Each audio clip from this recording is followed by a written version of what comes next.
오늘 우리에게 주시는 하나님의 말씀 시편 95편 말씀입니다. 시편 95편 1절에서 11절까지 우리 한 목소리로 함께 읽겠습니다. 오라 우리가 여호와께 노래하며 우리의 구원의 반석을 향하여 즐거이 외치자. 우리가 감사함으로 그 앞에 나아가며 시를 지어 즐거이 그를 노래하자. 여호와는 크신 하나님이시요 모든 신들보다 크신 왕이시기 때문이로다.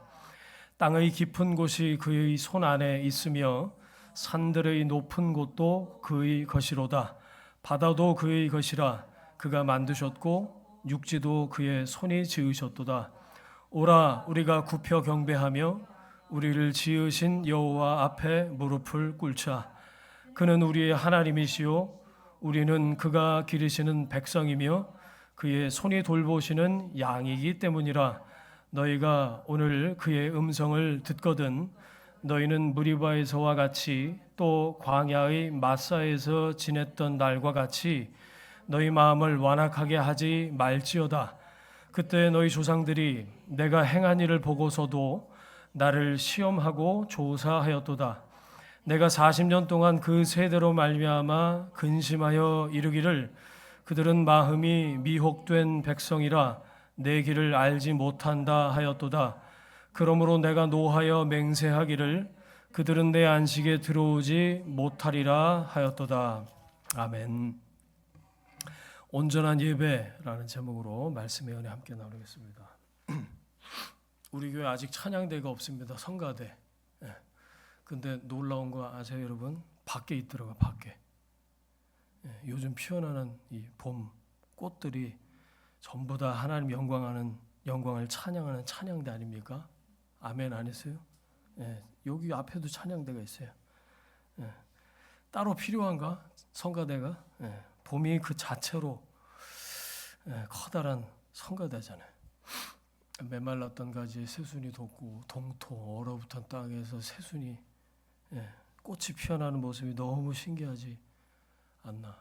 작년까지는 사실 봄이 오는지 안 오는지 잘 몰랐는데 올해 특별히 이렇게 해를 받으면서 지내니까 이 봄이 너무 신기하다 그런 생각을 했어요. 요즘 이 생명의 삶에 의해서 시편 말씀을 우리 다시 묵상하기 시작했는데 시편 말씀에서 또 우리가 창조주의 신비로운 손길을 우리가 다시 보고 있습니다. 이렇게 날씨가 좋은 날 여러분 우리 지난주에도 나갔었나요? 밖에 나가서 콧구멍에 바람을 이렇게 좀 넣으셔요. 그러면 찬양이 절로 나옵니다. 한번 여기 대청천인가 저기까지 한번 걸어갔다 왔는데 찬양이 절로 나와요. 오늘 본문이 찬양시예요. 시편 중에서도 장르가 여러 가지가 있는데 찬양시로 분류가 되는 시편. 시편에 기록된 수많은 찬양시가요. 이 봄에 이 생명의 기운처럼 우리 영혼 속에서 살아 움직여야 될 생명의 고백입니다. 찬양이 터져 나와야 정상적인 그리스도인의 삶이 아니겠어요? 특별히 오늘 본문 95편을 보시면 오라 우리가 여호와께 무릎을 꿇자. 주님을 높이자. 찬양하자. 이게 다름 아니라 나의 고백이구나 이런 생각이 드실 거예요. 우리가 이 봄날 봄볕 아래에서 창조의 섭리를 목격하듯이 하나님 내 삶에 베푸시는 그 은혜, 하나님이 이루어 가시는 그 구원을 우리의 삶의 곳곳에서 발견할 때 진짜 찬송이 시작되는 줄 믿습니다. 그러니까 찬양해 1절 부르고 후렴 부르고 뭐 여기는 몇 번 불러야 되고 이게 찬송이 의무가 돼서는 안 돼요. 안에서 터져 나오는. 지난주에 안 폈던 이 백합이 뭐예요? 얘가 입을 이렇게 벌리고 아까 보니까 혼자 찬양하고 있더라고. 하나님의 은혜를 발견하고 하나님의 내 삶의 구원을 이루어가고 계시는구나. 이걸 발견하면 찬양이 터져 나오는 거지. 시편 기자가 오늘 본문을 통해서 우리를 이렇게 온전한 예배 자리로 초대하고 있다. 저는 그렇게 95편을 보면서 그래서 온전한 예배라는 제목으로 말씀 전하고 있는데 누가 지은 시인지는 몰라요. 그런데 언제 지은 시인지는 알겠어요. 봄날에 지었어. 봄날에. 시편 95편 저자가 언제 졌나 생각을 해보니까 누가 졌는지 모르겠는데 봄날에 졌더라고. 내 영혼의 봄날. 쫙 꽃이 피고 하나님이 함께 하시는 게 확 느껴지는 그 봄날에 오라 우리가 그러면서 시를 막 적은 것 같아요. 예, 봄날입니다. 내 영혼의 봄날. 얼어붙었던 우리 마음이 좀 녹으면 좋겠어요. 하나님 앞에서 꽁 하고 이렇게 갖고 있던 마음, 혹은 이쪽은 꽁한 거고 이쪽은 아직도 근심, 걱정, 염려가 막 이렇게 어깨를 누르고 있고, 여러분 이게 좀 녹아야 돼요. 내 영혼의 봄날이 돼야 돼. 살아계신 하나님을 대면하면서 하나님의 나에게 은혜를 베푸시는구나. 그분의 생명이 이 봄날 시편 95편을 통해서 나에게 공급되는구나. 이 예배 축제로 우리를 초대하고 있다. 그런 생각을 했어요. 오늘 이 말씀 통해서 여러분 우리 영혼의 안테나를 하나님께 맞추고 온전한 예배의 자리로 나아가시길, 그래서 다시 하나님의 은혜로 충만케 되시길 주 이름으로 축원합니다. 요즘 무슨 생각하면서 사세요, 여러분? 저는 다음 주에 있을 그 이전 감사 예배 어떻게 드려야 될까? 순서자들은 또 어떻게 해야 될까? 수건은 주문해서 갖다 놨고 꼬꼬지는 또 뭐 여기 꽂는 것까지 또 한다고 그러니까 이건 뭐 자려고 누우면은 그걸 어떻게 해야 되나 뭐 이렇게 이제 염려는 아니고 그런 생각이 많아서 잠을 잘 못 이루는데, 여러분 눈만 감으면 아직도 근심, 걱정, 염려, 눈을 떠도 걱정, 눈을 감으면 염려. 혹시 그렇게 지내고 계신 분들 계세요? 물론 그럴 때도 있어요. 살면서 그럴 때가 왜 없겠어요. 근데 그렇게만 살면 그게 무슨 예수 믿는 삶인가 그렇게 생각했어요. 그렇지 않아요? 그렇게만 살면 예수 믿는 사람하고 안 믿는 사람하고 다를 게 뭐예요? 예? 근심, 걱정, 염려에 눌려서 맨날 그 한의원 가서 여기가 꽉 뭉쳤어요. 침 맞고 부항 뜨고 언제까지 한의원 가지 말란 얘기가 아니라 그렇게만 살면 그게 무슨 예수 믿는 삶이냐. 여러분이 스스로의 삶을 돌아볼 때 후회, 한탄 그게 아니고 찬양과 감사, 이게 여러분의 삶의 주제가 되시길 바랍니다. 95편 보니까 이게 가능하더라고요. 이 저자가 뭐 맨날 봄날이었겠어요? 그런데 이런 날도 있더라. 하나님의 은혜 주시니까. 예. 그래서 누가 봐도 저 사람 보면 감사할 게 넘치는 삶이야. 저 사람 보니까 하나님이 살아계신 게 분명해. 여러분의 삶으로 은혜를 간증하게 되시면 너무너무 좋겠어요. 그런 삶이 되시길 축원합니다. 1절 보세요. 오라 우리가 즐거이 외치자. 벌써 기쁨이 안에 쟁여져 있어. 즐거이 외치자. 안 즐거운데 이런 말이 나올 리가 있어요? 구원의 반석이신 여호와께 즐거이 외칩시다. 찬양하자는 거잖아요. 지금 1절 보면 찬양 인도자예요. 2절 노래합시다. 예. 뭔 좋은 일 있나? 애들이 잘 됐나? 주식이 올랐나? 승진하고 뭐 합격했나? 수술이 잘 돼서 병이 싹 다 나았나? 우리는 그래야 감사헌금하고 그래야 찬양할 거리가 생긴다고 생각하잖아요. 안 그래요? 지하실에 있으니까 찬양도 잘 안 나왔어요. 껌껌해갖고 맨날 살려달라고 그랬던 기도를 제가 생각을 합니다. 3절 보세요. 노래하는 이유가 거기 나오는데 3절 보시면 여호와는 크신 하나님이시오. 하나님의 크심을 깨달으니까 노래가 비로소 터져 나오는, 모든 신들보다 크신 왕이시기 때문이로다. 하나님이 얼마나 크신 분이신지 자기 삶으로 깨달은 겁니다. 그래서 찬양한 겁니다. 여러분 문제보다 크신 하나님 믿으세요? 하나님이 그 어떤 신보다, 하나님이 그 어떤 신 노릇을, 왕 노릇을 하려는 그 어떤 것보다 하나님의 사이즈가 훨씬 더 크시다는 거 여러분 믿어지십니까? 4절 보세요. 땅이 깊은 곳이 그의 손 안에 있으며, 땅이 깊은 곳, 저는 지하실 자꾸 생각나요. 지하실 구석에 있을 때도, 고통에 몸부림칠 때도, 숱한 밤을 꼴딱꼴딱 지새면서도, 근심 걱정 염려로 문제에 짓눌려 있을 때도, 4절이 그 얘기예요. 땅의 깊은 곳이 어디에 있어요? 그의 손 안에 있다. 산들의 높은 곳도 그의 것이로다. 아무리 높아 보이던 그것도 결국 하나님이 만드셨지. 하나님이 컨트롤하시지. 하나님의 손 안에 있지. 그때 그렇게 낮은 곳에 있던 때도, 그렇게 높은 곳을 바라보던 때도 그의 손 안에 있었구나. 나는 그분의 손 안에 있었구나. 아멘. 그분이 나를 한순간도 놓지 않으셨구나. 시편 또 119편인가 생각나요. 거기서도 주의 손이 나를 인도하시며 주의 오른손이 나를 붙드시리이다. 아멘. 여러분, 하나님이 붙드시고 하나님이 놓지 않으셔서 여러분이 지금 이 자리에 계신 줄 믿습니다. 그렇잖아요. 그 우리 삶의 간증 아닙니까? 노래하는 이유 첫 번째 1절에 나와요. 그분이 구원의 반석이시다. 거친 파도, 아까 그 후렴을 한 옥타브 높게 부르는 바람에 목이 다 쉬었는데, 거친 파도 날 향해 와도 주와 함께 날아오르리. 거친 파도가 뭐 한 번, 두 번이에요? 밤새도록 오더라고. 밤새도록. 위기가 왜 없겠어요? 문제는 피할 곳이 있는가? 저는 그거라고 생각해요. 어디가 내 인생의 피난처예요? 어디 피해보니까 좀 살만해지셨나요? 다 찾아보세요. 내 마음 같은 사람 없고요.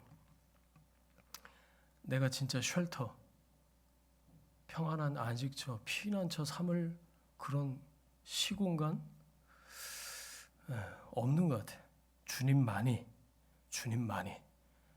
내가 피할 내 영혼의 피난처이신 줄 믿습니다. 그분이 구원의 반석이세요. 죄에서 우리를 건지실 뿐만 아니라 고난에서 건지시고 절망의 자리에서 우리를 일으키셨어요. 그 구원을 우리 삶의 곳곳에서 자리자리마다 그 구원을 경험해야만 우리는 억지로가 아니라 즐거이 하나님을 찬양할 수 있게 된다. 그러니까 기도하셔야 돼요, 여러분. 여러분 일상의 삶의 자리에서 하나님, 여기서 하나님의 구원을 경험하길 원합니다. 하나님이 날 붙들고 계신 것, 하나님 여기서 내가 하나님 피난처 삼아서 피할 수 있다는 것을 바로 여기서 내가 경험할 수 있도록 하나님 그렇게 은혜 베풀어 주십시오. 그때 거기서 은혜가 흘러나오는 거고 찬양이 터져 나오는 거죠. 베드로전서 2장 9절 저번에 한번 외웠던 건데, 베드로전서 2장 9절 너희는 택하신 족속이요 왕 같은 제사장들이요 거룩한 나라요 그의 소유가 된 백성이니 너희를 어두운 데서 불러내서 기이한 빛에 들어가게 하신 이의 아름다운 덕을 선포하게 선전하게 하려 하심이라. 베드로가 얘기하는 거예요. 우리가 찬양해야 될 이유가 있다. 근거가 있는데 그분이 우리를 어둠에서 불러내서 저 밑에 깜깜한 데서 불러내서 빛으로 인도하셨기 때문에 찬양한다. 그죠? 하나님의 구원에서 찬양할 이유를 베드로는 찾았어요. 시편 기자가 구원의 반석을 노래했잖아요. 그분이 구원의 반석이시다. 신약의 성도는요, 어떤 사람입니까? 우리를 죄의 흑암에서 건져내신 그 은혜를 세상에 선포하는 제사장으로 부름받은 거예요. 너 구원했으니까 교회 열심히 다녀. 그게 아니에요. 세상에 나아가서 His marvelous light, 그의 기이한 빛에 들어가게 하신 거. 그 빛을 쪼인 거지. 영광의 빛을 쪼인 거지. 그거를 선포하라고. 하나님 이런 분이시다. 삶으로 찬양으로 높여드리는. 그게 전도지 뭐예요.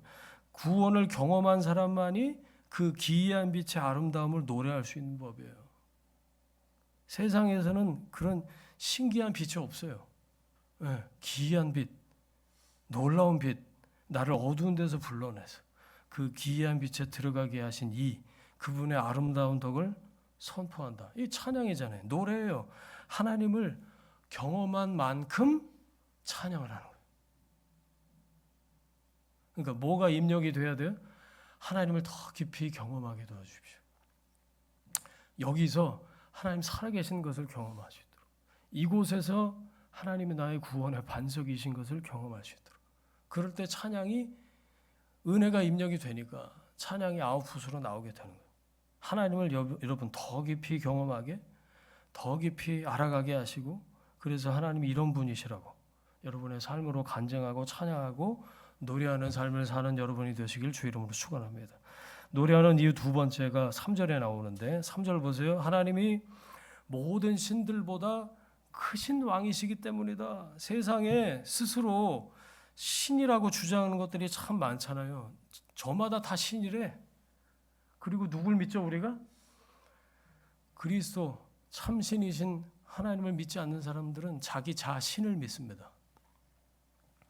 돈을 숭배하고 권력 앞에 무릎 꿇고 그게 세상이에요. 그러니까 돈, 권력, 명예가 우리의 삶의 왕노릇 하려고 드는 거예요. 내가 자꾸만 그 앞에 가서 머리 숙이고 무릎 꿇고 아이고 나 좀 어떻게 해달라고. 그러니까 걔네들이 와갖고 우리 삶의 왕노릇 한다고요. 권력 앞에 무릎을 꿇어요. 하지만 오늘 시편 기자의 눈에는 오직 우리 하나님만이 세상의 모든 가짜 신들보다 뛰어난 진짜 신이요 진짜 하나님이셨어요. 가짜 하나님이 어느새 우리 마음의 가운데 있는 중심에 있는 그 보좌에 슬그머니 앉아 있어요. 살다 보면 그렇지 않아요? 가짜 하나님이 우리 마음의 보좌에 나도 모르는 사이에 슬그머니 올라와서 왕노릇하고 있다고요. 하나님이 좌정하셔야 될 왕좌에 다른 것들이 버젓이 기어 올라가 앉아 있어요. 그리고 나는 또 그게 편해. 나는 또 그게 편해. 여태 그래 왔으니까. 그것들을 왕으로 섬기면서 살았으니까 그게 익숙해진 겁니다. 그게 비정상인데 그게 익숙해졌다고요. 남들 다 그러면서 사니까. 그게 안전한 줄 알고 그게 내 삶의 안전망인 줄 알고 그게 나의 쉘터인 줄 알고 그게 내 삶의 구원의 반석인 줄 알고 여러분 가짜 왕들이 구분이 되세요. 여러분 삶에서 정신 안 차리면요. 분별 안 하면 가짜 왕들이 계속해서 다스리면서 우리 삶을 끌고 가요. 무엇이 자꾸만 내 삶의 왕노로 타려고 하는지 여러분 잘 살펴보셔야 돼요. 분별하셔야 돼요. 거룩한 분별을 위해서 필요한 게 있어요. 정직하셔야 돼요. 그리고 두 번째, 용기가 필요해요. 삶을 바꿀 용기. 근데 여기까지 듣고 이제 아닌데 나는 하나님만을 왕으로 모시고 사는데 이런 분들이 계실지 모르겠는데 그 거짓말이에요. 거짓말. 여러분 순간순간 돌이키면 돼요. 저는 그게 거룩이라고 생각해요. 정직하시면 돼요. 하나님 제가 하나님 외에 다른 것들을 신으로 주님으로 왕으로 모시고 살았네요. 그 마음의 보좌에서 그것들을 다 끄집어 내리겠습니다. 주님이 내 삶의 왕이 되시고 주인이 되시고 좌정하셔서 다스려 주옵소서. 건강을 왕으로 모시는 사람들이 얼마나 많은지 몰라요 요즘에. 또 하나 자식을 왕으로 모시고요. 돈은 뭐 말할 것도 없고 그것들이 시키는 대로 사는 거죠. 자식이 시키는 대로 살아요. 며칠까지 얼마 입금해줘. 하늘이 두 쪽이 나도 입금을 해줘야 돼요. 내 새끼를 위해서. 그 자식이 시키는 대로 사는 거 아니에요? 어떤 면에서 건강히 시키는 대로 살아. 몸이 안 되니까 아무것도 안 돼. 그럼 뭐 진짜 아무것도 안 하고 사는 거죠. 뭐.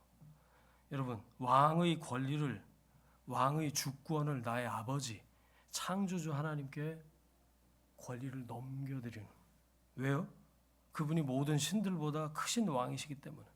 신이 여럿 있었는데 그 중에 제일 세. 이거는 그 당시 문화적인 상황에서 시편 저자가 고백한 표현이고 지금으로 적용하면 어떻게 표현할 수 있을까? 하나님 돈이 시키는 대로 건강이 명령하는 대로 자식놈이 시키가 하나님인 것처럼 그 앞에 바치던 내 삶의 경배와 찬양을 오로지 창조주 하나님 아버지 하나님께 바칩니다. 주님의 권위 앞에 엎드립니다. 이렇게 고백하는 거죠. 여러분 하나님을 경험하고 하나님을 알아가는 만큼 찬양이 깊어지고 예배가 깊어진다. 오랫동안 기도한다고 기도가 깊어지는 거는 정확하게 비례하는 건 아니에요. 관계가 깊어져야 기도가 깊어져요. 우리 지지난주인가요? 겟세마네 기도 말씀을 들었는데 그 과정이 관계가 깊어지는 과정이에요. 여러분 관계가 깊어져야 예배가 깊어져요. 관계는 또 어떻게 깊어질까요? 인간관계 떠올리시면 돼요. 관계는 어떻게 깊어지죠? 자주 만나야죠. 별거 없어요. 그 시간에 비례해 만나는 시간에 딴 거 없습니다. 5시간 만나도 5분 만난 것처럼 하루 종일 만나서 아침 같이 먹고 브런치 먹고 점심 먹고 저녁은 들어가서 한 끼는 해줘야 돼. 그래갖고 한 5시쯤 들어가면서 여성분들 뭐라 그러죠? 자세한 거는 나중에 전화로 통화를 또 해. 뭐 그런다면서요. 여성분들. 수다 그런 수다가 잘못됐다는 게 아니라 여러분 하나님과도 그런 수다를 떨 수 있냐? 그거죠. 그게 하나님과 깊어지는 거예요. 네, 5시간 기도하고 하나님과 긴밀한 내밀한 친밀한 교제를 나눴는데 5분 앉아 있었던 것 같아. 그런 깊은 교제 가운데로 들어가는 게 딴 거 없어요. 시시콜콜 하나님하고 수다를 떠는 거예요. 성령님이 뭘 기뻐하시는 줄 아세요, 여러분? 그분을 인정하는 거. 성령님은 우리의 수다를 기뻐하십니다. 아멘이세요? 성령님 우리 수다를 기뻐하세요. 시시콜콜 하나님 이런 상황에서 어떻게 하나님 이런 거 기뻐하시죠? 말씀에서 제가 이렇게 깨달았는데 이게 맞죠? 계속해서 모든 상황에서 그분을 주인으로 왕으로 인정하고 순종하는 말과 행동과 고백 그 어떤 것보다 성령님이 기뻐하시더라니까요. 돈에 대해서 특별히 여러분 끙끙거리지 말고요. 자꾸 하나님하고 수다를 떨어보세요. 그럼 돈에 대해서 하나님 말씀하시는 게 분명히 있을 거예요. 응? 돈을 주인으로 섬기지 말고 건강에 대해서도 마찬가지. 하나님이 하시는 말씀에 귀를 기울여 보세요. 저는 건강관리는 성전관리라고 생각하는데 성전을 관리하듯이 이 몸이 성전이라고 하잖아요. 근데 여기다가 성전에다가 자꾸 막 밤 10시, 11시 넘어가고 막 여기다 아무거나 집어넣으니까 이게 관리가 됩니까? 건강관리는 성전관리예요. 그렇게 하시면 되지. 또 여러분 직장과 일터, 회사, 인간관계 생각해 보세요. 하나님이 뭘 기뻐하시는지 예수님이라면 어떻게 하실까? 어디서? 그 사람 앞에서. 당장이라도 멱살 잡고 싶은 그 사람 앞에서 네. 순간순간 여쭤보고 내 성질 같았으면 원래 내가 같았으면 이러면서 이악 물지 마시고 그 사람 앞에서 자기를 부인하는 거예요. 나는 내가 아니야. 이거 최면 걸라는 게 아니라 여러분 그 자리에서 십자가를 지시는 거예요. 어디서 십자가를 지시게요? 교회는 여기 십자가 하나밖에 없어. 너도 나도 지려고 그러시면 십자가는 교회에서 지는 게 아니에요, 여러분. 십자가는 여러분의 일상에서 지는 거예요. 누구든지 나를 따라오려거든 자기를 부인하고 자기 십자가를 지고 나를 따르라. 자기 십자가 어디 있는데? 자기 일상에서요.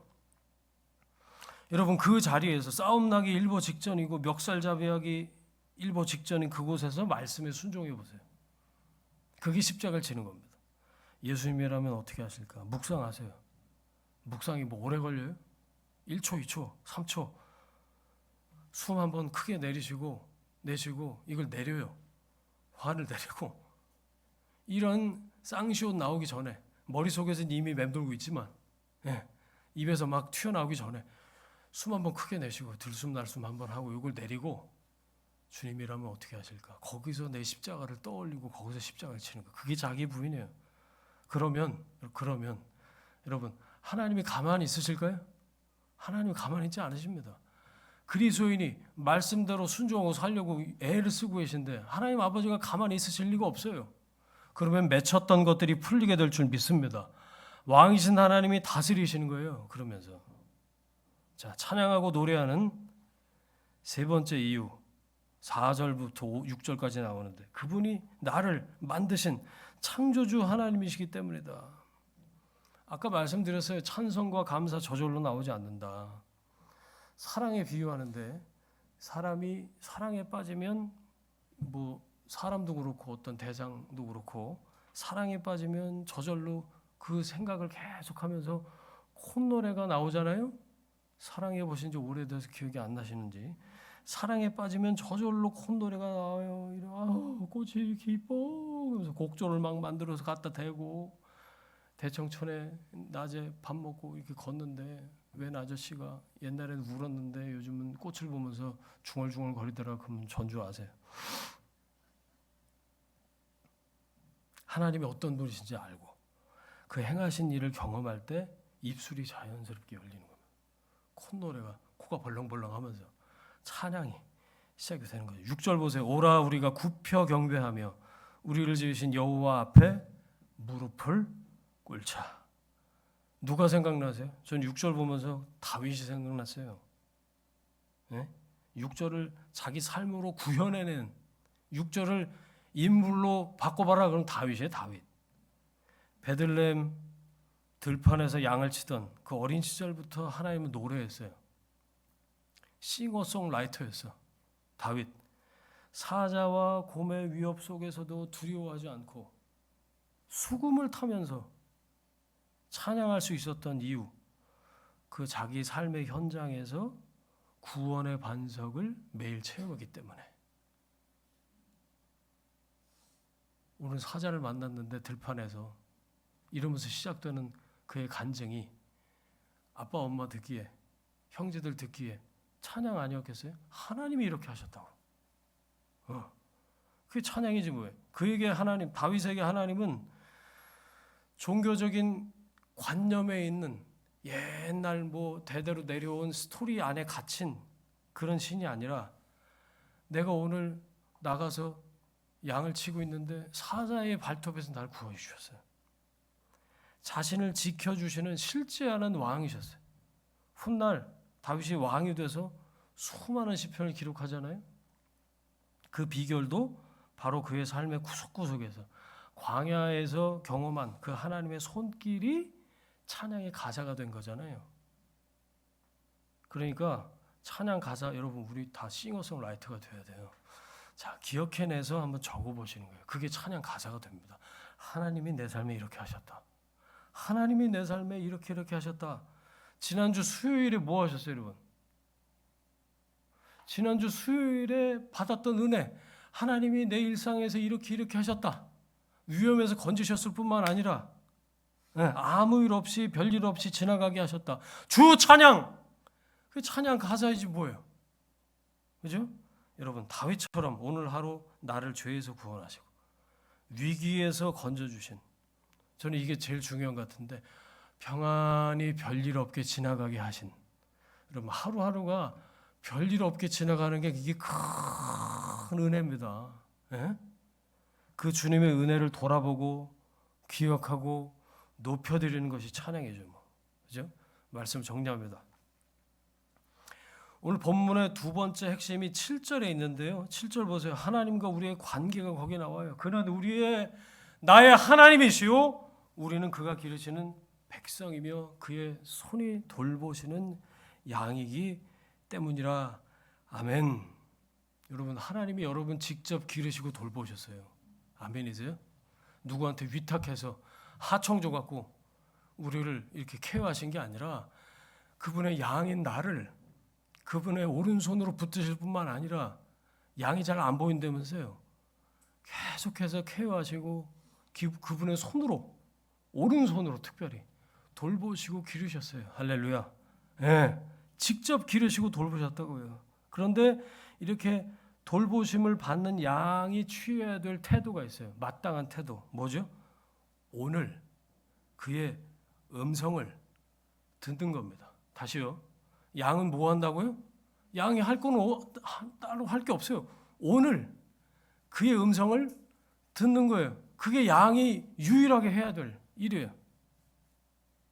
기본적으로 가져야 될 태도라고요. 여러분, 백성은 왕의 음성을 듣고 순종하는 사람을 백성이라고 그래요. 그죠? 양은 목자의 음성을 듣고 따라가는 게 양이에요. 자녀는요, 아버지 어머니의 음성에 반응하는 게 자녀죠. 그것도 안 하면 호로새끼라고 누가 그러던데. 네? 아버지 뭐라 그러는데 쌩까고, 어머니 뭐라 그러는데 듣지도 않은 채 하고, 그게 불효지 뭐예요? 순종은 딴 게 아니에요.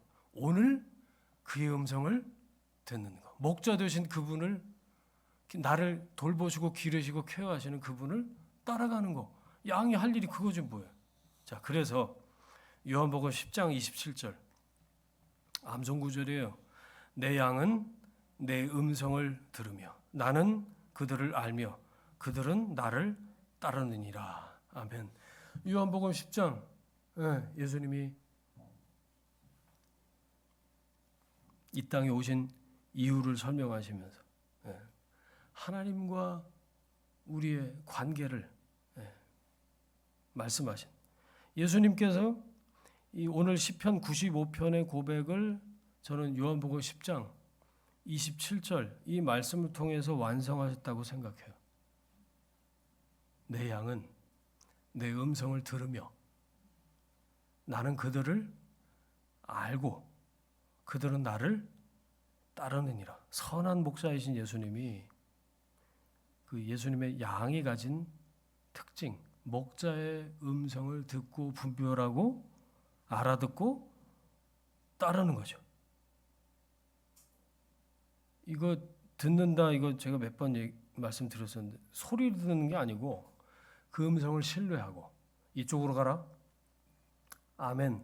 그리고 그 앞에 낭떠러지가 있더라도 하나님 말씀하신 방향으로 가는 거죠. 그게 음성을 신뢰하는 거예요. 내 발걸음을 그 방향으로 옮기는 순종을 의미하는 거예요. 듣는 게. 하나님의 음성을 듣지 않고 다시 적용하면 이런 거예요. 내 앞에 주어진 말씀을 묵상하지 않고 내 마음대로 살면 어떤 일이 벌어져요? 자, 그게 8, 9, 10, 11절에 나오는 거예요. 내 마음대로 살면 8절 보세요. 마음이 완악해집니다. 내가 요즘에 왜 많은 마음이 삐딱하고 딱딱해졌나? 내 마음대로 살아서 그래요. 하나님 음성 듣지 않아서 심령이 굳어버린다고. 부드러운 마음이 사라지고 교만이 틈타기 시작합니다. 마음대로 살면 어떻게 된다고요? 9절 하나님을 시험하게 돼요. 이거 뭐예요 이게? 하나님의 행하신 놀라운 일을 이미 보고서도 당장 내 눈앞에 갈증 때문에 하나님을 의심하고 산다고요. 하나님을 그렇게 시험해요. 하나님 혹시 이것도 가능하세요? 그런 어리석음에 빠진다고요. 10절 내 마음대로 살면 10절 길을 잃고 미혹됩니다. 하나님의 말씀하신 길을 알지 못하니까 마음이 세상에 미혹되는 거예요. 마땅히 내가 가야 될 길을 가지 않고 가서는 안 되는 길로 발걸음을 엉뚱하게 옮기는 거예요. 11절 내 마음대로 살면 하나님의 안식에 들어갈 수 없습니다. 누가 생각나세요? 출애굽 1세대 가나안 안식에 하나님이 그 광야 길을 다 인도해서 가나안 약속의 땅을 예비해 두셨는데도 불구하고 그 안식에 못 들어갔잖아요. 능력이 부족해서가 아니었어요. 그들은 목자의 음성을 듣지 않고 거역했기 때문에 광야 40년 동안 방황하다가 광야 1세대 여호수아 갈렙만 빼놓고 전부 다 광야에서 죽었다. 시편 기자 조상들의 그 실수를 되새기면서 우리 그렇게 실수하지 말자라고 저는 호소하고 있는 거라고 생각했어요. 자, 95편 말씀으로 우리 온전한 예배가 뭔지 살폈습니다. 여러분 정의해 보세요. 온전한 예배는 뭐예요? 하나님의 구원을 경험한 사람이 찬양과 경배로 시작을 하는 거예요. 하나님이 날 구원하셨습니다. 하나님이 내 일상의 삶에서 이런 은혜를 베푸셨습니다. 그래서 온전한 예배가 시작이 되고요. 주의 음성에 귀를 기울이고 따르는 그 순종으로 온전한 예배는 완성이 되는 거예요. 이해되시죠? 찬양과 감사 억지로 짜내는 의무가 아닙니다. 여러분 의무감이 들 때 하지 마세요. 안 해도 돼. 하나님 그런 찬양 받기 원치 않으십니다. 찬양과 감사는 억지로 막 마지막 남은 치약 짜듯이 짜내는 의무가 아니에요. 우리 삶의 현장에서 내 삶의 일상에서 하나님이 하신 일들을 구체적으로 경험할 때 저 밑에서부터 차 올라서 터져 나오는 자연스러운 반응이 찬양. 로마서 12장 1절 너희 몸을 하나님이 기뻐하시는 거룩한 산 제물로 산 제사로 드려라 이는 너희가 드릴 영적 예배니라. 바울이 구약의 제사를 뛰어넘었어요. 몸으로 너희 삶의 자체를 제물로 드려라 이게 영적 예배다라고 강조했잖아요. 이게 시편 기자가 말한 거하고 같아. 하나님의 음성을 듣고 그 길을 걷는 따르는 순종의 삶이 온전한 예배라는 거예요. 여기 나와서 주일날 우리가 함께 예배하는 예배가 일상으로 이어져야 그게 온전한 예배라는 거예요. 여러분 일요일의 찬송이 월요일의 순종으로 이어지기를 바랍니다. 그 예배가 비로소 온전한 예배가 된다는 걸 기억하셔야 돼요. 일요일에 예배가, 일요일에 찬송이, 일요일에 헌금이 월요일에 순종으로, 화요일에 순종으로, 목요일에 동행으로 하나님이 이렇게 하시는구나. 하나님 내 일상에서 이렇게 역사하시는구나. 그게 온전한 예배라고. 여러분, 이 좋은 봄날에 자연을 보면서 하나님의 창조 솜씨를 우리가 노래합니다. 무엇보다도 내 삶을 향한 하나님의 음성을 듣는 말씀 묵상을, 이 봄맞이 시편이 끝나고 어딜까요 본문이? 말씀 묵상을 다시금 회복하시길 바랍니다. 아멘을 아무도 안 해. 하나님이 나에게 주신 음성을 듣는 통로, 이 말씀을 왜 안 들여다보는 거예요? 들여다보는데 올리진 않는 거죠? 그렇게 믿습니다. 여러분, 하나님 주신 음성을 듣고 순종하면서 그렇게 하루하루를 살 때 오늘 본문에서 마찬가지, 우리가 완악해지지 않아요. 삐딱선 타지 않는다고. 세상의 마음을 뺏기지 않는 방법이에요. 그게. 안 그러면 어느새 막 비 오면은 막 웅덩이 파인 것처럼 거기 가다가 차가 막 꼬꾸라지고 그러더만. 그렇게 우리 삶에 그런 싱크홀들을 만나서 어디서 주저앉았는지 모르는 그런 상황으로 갈 수밖에 없다니까요. 여러분 그 순종의 걸음으로 나에게 주어진 일상을 왕이신 하나님이 원하시는 온전한 예배로 올려드리고 그렇게 만들어가는 저와 여러분이 되시기를 주 이름으로 축원합니다. 아멘. 함께 기도하겠습니다. 이 시간에 주신 말씀 붙들고 주여 제 삶으로 온전한 예배 드리길 원합니다. 이렇게 고백하면서 한번 결단하면서 기도하겠습니다.